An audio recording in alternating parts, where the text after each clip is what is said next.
Bolani qanday olish kerak? Biz chaqaloqni yon tomondan olamiz.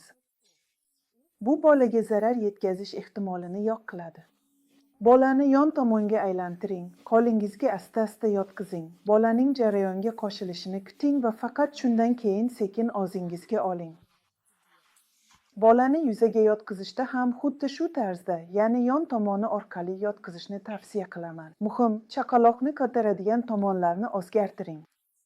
Agar bolada gipertonus saqlanib qolgan bo'lsa, sizga budda deb ataladigan ajoyib ko'tarish holati yordam beradi. Bu holatda bolani orqasi bilan og'zingizga bosasiz, oyoqlarni esa qorniga ko'tarasiz. Aytgancha, bunday holat gazlarning chiqishiga ham yordam beradi. Xavfsizlik haqida unutmaymiz. Hatto juda kichkina bolalarni ham divanda, karavotda yoki taglik almashtirish stolida hech qachon yolg'iz qoldirmang. Har qanday yoshdagi bola yiqilib tushishi mumkin.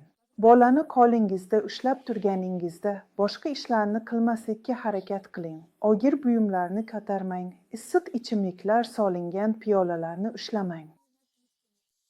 Bularning barchasi bolangiz uchun xavfli bo'lishi mumkin.